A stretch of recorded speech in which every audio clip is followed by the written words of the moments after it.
All right, let's bring back in our in-studio guests. New York trial attorney Rebecca Rose Woodland, senior contributor of The Federalist, Benjamin Weingarten, New Jersey candidate for U.S. Senate, going against Cory Booker, Alex Zdan. Benjamin, you were nodding and nodding your head, especially at that Gallego. I mean, Gallego is like a hostage video. I mean, that's one of the most uncomfortable things. It was uncomfortable witnessing him answer those questions. It's like the sweating, the arms crossed. Like you said, you don't need to be an expert. I mean, if that guy was on a witness stand, it would be very scary to see him testifying. And, you know, like, should anyone be shocked that Mr. Fang Fang himself was involved in this kind of behavior? Everyone knew this. I think it was an open secret. You've heard people in the media talk about it. They knew about it. So why did they drop it? And the reason they dropped it, of course, is because regime media wants to protect Democrats who they see as rising. And so I think the only question is, did he fly too close to the sun? Why was he, of the top-tier candidates in California, the one that got knocked out? Because as we know, they have a jungle primary where the two top vote getters, doesn't matter what party they are the ones who advance. Are his votes going to get reallocated to one candidate who's going to be the front runner for the Democrats or not? And all of the Democrat establishment coming down on him like a ton of bricks immediately after. This was coordinated, orchestrated. It was just as disingenuous as the videos that we're just showing right there. Well, the reason they came down on him is because his behavior is horrific. No, and I feel terrible for his wife. Or did they think he might not win? Why did they nuke him so close to the primary? The primary is June 2nd. Those are two separate questions, right? Okay. His behavior is horrific. Yes. He deserves to be out of Congress, out of public life, and I feel terrible for his wife. Why did they bring it out at this point in time? Because accountability is coming for members of Congress. Accountability is coming for each and every person who transgress and uses the public trust as something that they think they can throw away like a disused cigarette. Eric Swalwell does not belong in the United States Congress. Cory Booker doesn't belong in the United States Congress. His best friend, Bob Menendez, does not belong in the United States Senate. Menendez? He's in jail right now. In New Jersey, we had a similar situation to Swalwell and Gallego. Bob Menendez's wingman for years was Cory Booker. So accountability needs to come for Cory Booker as well. That's why I'm running for United States Senate. I see you looking at him skeptically because you represent sexual assault victims. I represent sexual assault victims, one of the biggest cases in New York. I represent a few of the victims. It is horrific, and I'm going to tell you, what might have come out is these women who were assaulted by Swalwell said, we are not going to stop.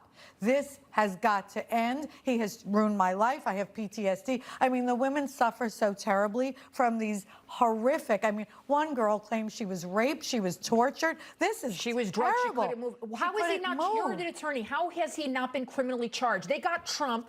They tried to destroy Trump. They found him civilly liable. The E. Jean Carroll, she couldn't remember the year. She couldn't remember. It didn't corrupt. Yet these women all saying the same kind of crazy stuff.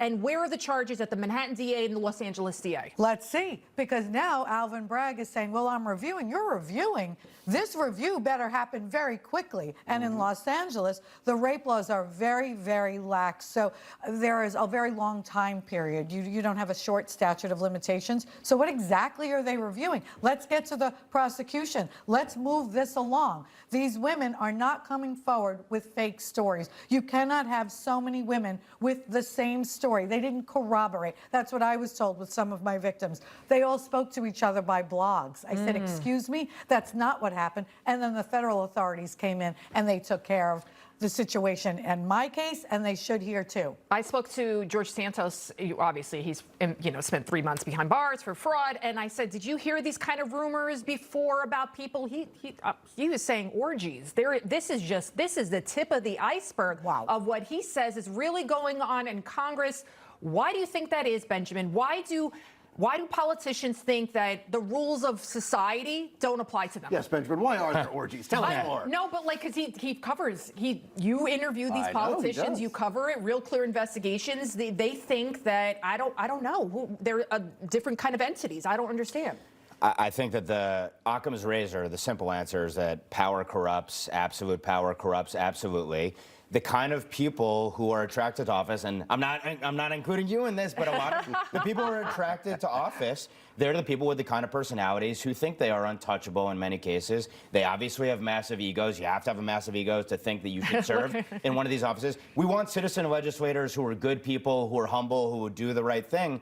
But the incentives are very much against that. To rise to a place of power like that, oftentimes you got to cut deals. You have to do things that would make all of our stomachs collectively turn.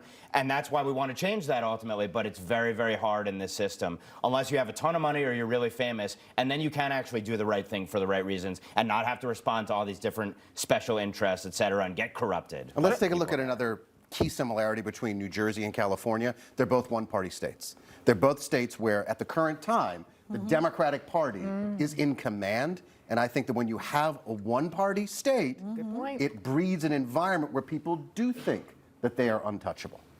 23-year-old Monica Lewinsky, the blue dress. If that was happened right now, Rebecca, would we be vilifying her? I mean, what the media did to that poor girl. I think about horrible. And you look at these victims, and initially a lot of them are attacked. You'll see even the attorneys for the accused, go after the victims, find information. I have clients who are being looked at, investigated. Why?